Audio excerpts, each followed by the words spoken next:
It's good to see everyone again. Summer is officially over, and what do I have to show for it? Well, part 2 of my summer listening experience 2024.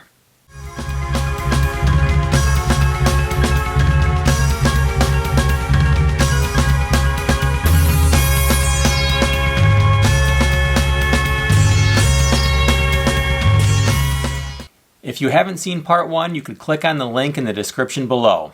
Let's begin.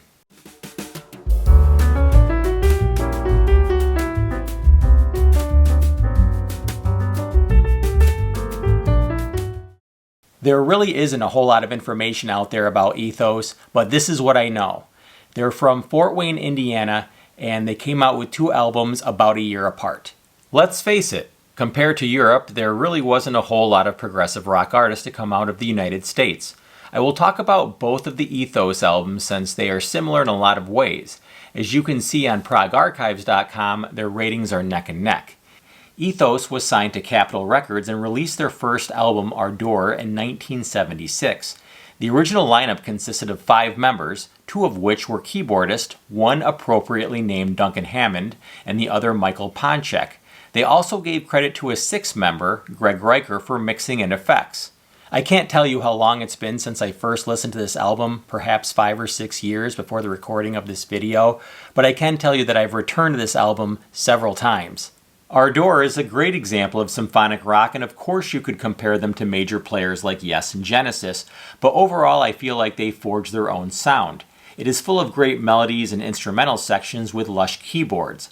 This is an extremely talented group who didn't just play their instruments with a high level of talent, but had very well developed compositions. It is hard to choose standouts, but the song Atlanteans is one that I always go back to, especially for the instrumental part at the end, when the band gets into a syncopated groove, and that really catches the ear. I assume the cover art depicts an Atlantean that are apparently identified by their star-shaped nipples. I have just recently listened to the second album, Open Up, which is somewhat more of the same, but that is definitely not a bad thing by any means. Ironically, Duncan Hammond would depart leaving 1 keyboardist, but this really didn't have a major impact on the sound. As you may have figured out, I do hone in on keyboards, and the synthesizers are well played, including what I thought was a Mellotron, but ended up being its precursor, the Chamberlin. Guitarist Will Sharp plays with expertise, but hats off to the rhythm section.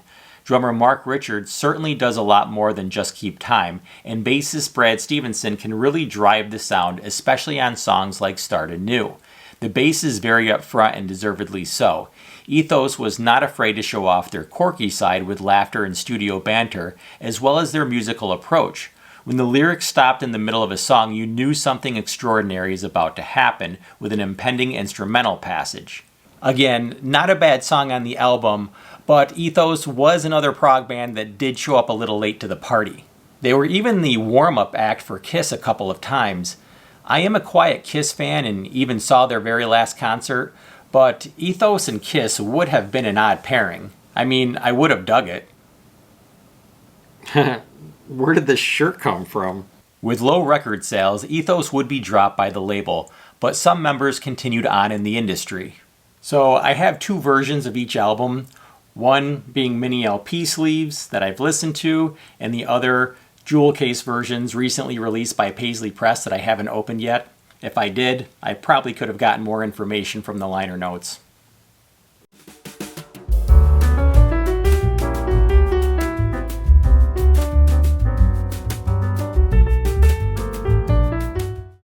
In part 1 of this video about my summer listening experience, I said I would cover 3 albums on each video, which technically I will, since this release has 2 albums on it, and I will explain why as I talk about it.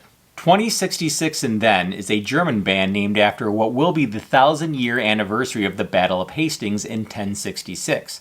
They are placed in the heavy prog category, although their music definitely dabbles in other prog subgenres such as psych, symphonic, and even a little folk. Their debut album Reflections on the Future was released in 1972. Lead singer Jeff Harrison was actually British and would eventually take over vocal duties for German group Kin Ping Meh and contribute to the 3-piece keyboard-driven Tritonus. Insert your Emerson, Lake and Palmer likenesses here. The dueling organs are grinding and the guitar is crunchy, all loud. Jeff Harrison's voice is very raspy, which brings Roger Chapman from Family to mind. However, this doesn't mean they skimp on sophistication and melody. They have the right amount of peaks and valleys throughout, and they take the time to explore the songs, each and every one of them. The title song, Reflections on the Future, is a 16-minute epic that moves right along with different passages and experimental synths. There are moments the dueling keyboards remind me of Rarebird. There are other moments that remind me of one of my favorite heavy prog German bands, Birth Control. I wanted to talk more about the band, but of course the liner notes are in German, so I'm going to have to take up German now. Nein? That is the only German I know. The band would break up, unfortunately, due to poor sales, but they left us with so much more. In fact, they had... Whoa, wait, stop, I wasn't done yet. Who is editing this video anyway? There's a whole lot of nepotism happening in this house, and I don't like it. A number of leftover recordings were released on the second CD of this collection, which was originally released in 1991 as...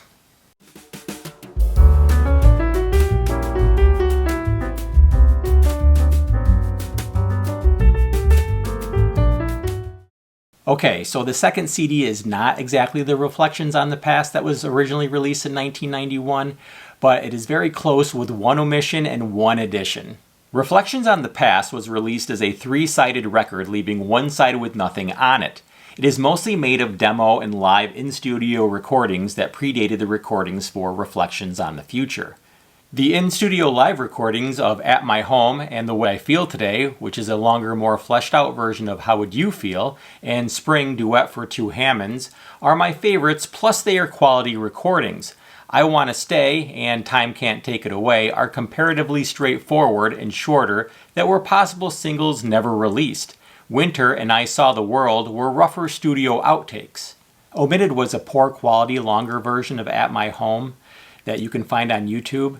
And added was a song by keyboardist Steve Robinson called You Are Under My Skin that was recorded after Reflections on the Future.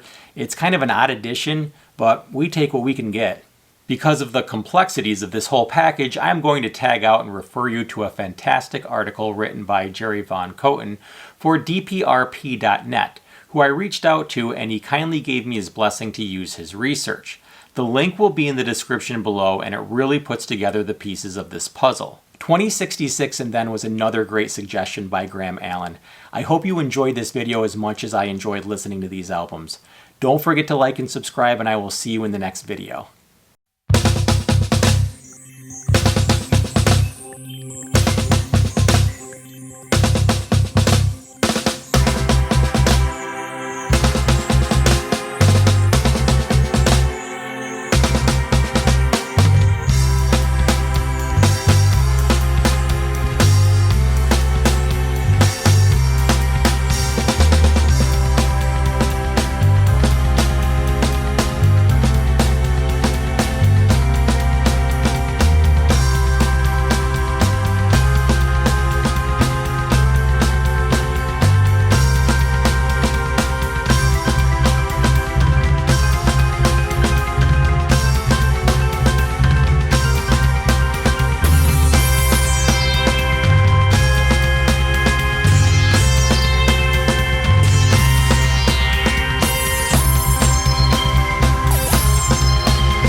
Okay, the second CD is not exactly Reflections on the Past that was released in 1991.